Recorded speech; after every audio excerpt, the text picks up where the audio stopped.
Junior NTR గారు. Big boss అనే దానికి ఫస్ట్ హోస్ట్ జూనియర్ ఎన్టీఆర్ గారు.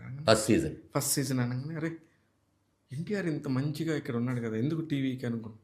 అప్పట్లో టీవీ అనేది కొంచెం ఎట్లాగా ఎంత మాడుకున్నా ఎంత పెరిగినా సినిమా 70 mm స్క్రీన్ 70 mm బుల్లితెర అనే దానిలో ఉండే ఒక మైండ్ సెట్లో నుంచి నిజమే కదా.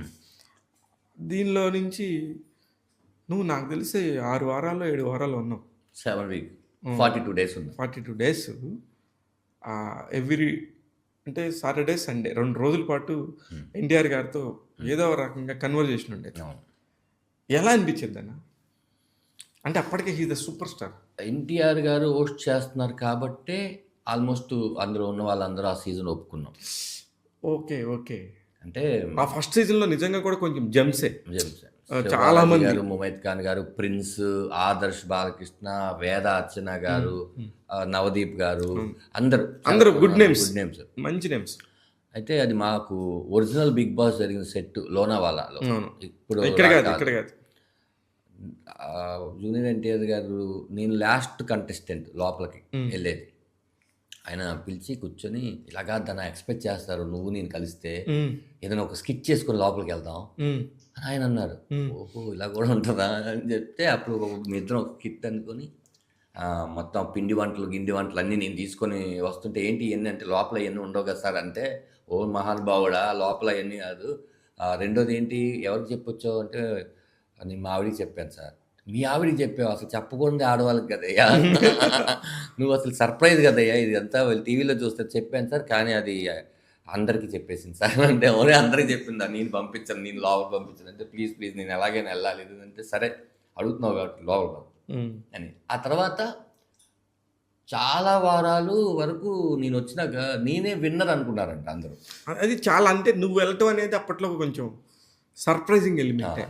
కానీ నువ్వు అక్కడేదో ఎవరికో త్యాగం చేసావను సంథింగ్ అట్లాంటివి కాదన్న. త్యాగం అని కాదు, నాకు మా చిన్న అబ్బాయి రాజ్దీప్ కడుపులో ఉన్నప్పుడు నేను అనుకున్నాను, నేను డెలివరీ టైంకి అప్పుడు మాకు అది 72 days టోటల్గా చిన్నది. అప్పటికి వచ్చేస్తానులే అనుకున్నాను, 12 weeks వచ్చేస్తానులే అనుకున్నాను. ఎక్కడో మిస్ కొట్టింది నాకు. మనకి కొన్ని అర్థం అవుతుంటాయి అన్న, ఏదో లాగుతుంది మనసు అంతా ఇంటి మీదకి. ఒక్కసారి కనుక్కొని చెప్పండి బిగ్ బాస్ అంటే అక్కడ ఎలా ఉంటుందంటే రూల్సేనన్న. వాళ్ళు ఏం చెప్పాలనుకుంటున్నారో అది మనం వినడం తప్ప మనం అడిగిన దానికి ఎప్పుడు సమాధానం రాదు. చాలామంది అది స్క్రిప్టెడ్ ఇది అంటారు, కానీ ఇప్పుడు చూసిన దానికన్నా చాలా దారుణంగా ఉంటుంది.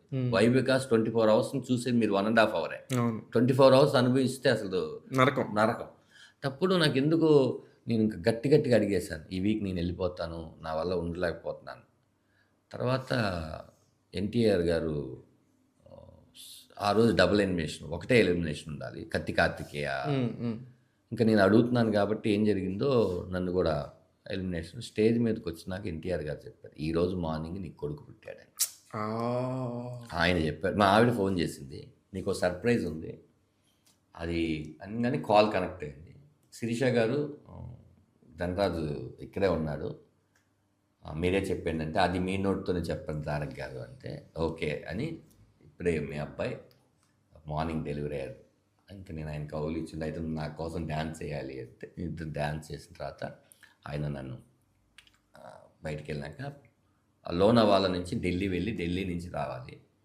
అప్పుడు ప్యాకప్ తర్వాత ఒకసారి క్యారీవన్లోకి రాని కూర్చోబెట్టి, ఇది చెప్పొచ్చు చెప్పకూడదు బట్ తప్పేం లేదు కాబట్టి చెప్తున్నా, ఆయన లైఫ్ జర్నీ మొత్తం చెప్పారు నాకు. కష్టాలు అనేవి ఇలా ఉంటాయి, ఆయన చాలా కష్టపడ్డాడు చెప్పారు. కష్టాలు అనేది ఇలా ఉంటాయి, ప్రతి దాన్ని దాటుకొని వెళ్ళాలి, అప్పుడే మనం సక్సెస్ అవుతాం.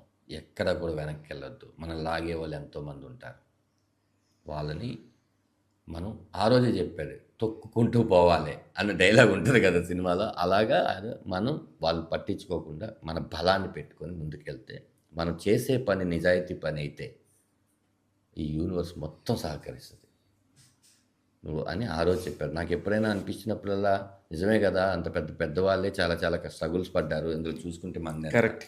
కానీ ఏ ప్రాణానికి ఏ చెట్టుకి ఎంత గాలి అన్నట్టు ఏ ప్రాణానికి అంత పెయిన్ ఉంటుంది. కానీ ఇదేమి కొత్త విషయం కాదు. నేను కష్టపడ్డానంటే ఎవరు పడలేదు? ఎవరు పడలేదు, ఎందుకు పడలేదు? ఎందుకు పడలేదు? అందరూ కష్టపడ్డారు. కాకపోతే నీ కష్టం అవతల వారికి అనవసరం. నువ్వు చూపించే విషయం మాత్రమే అవతల వారికి అవసరం. కరెక్ట్. కాబట్టి ఆ విషయాన్ని చాలా జాగ్రత్తగా చెప్పు అని.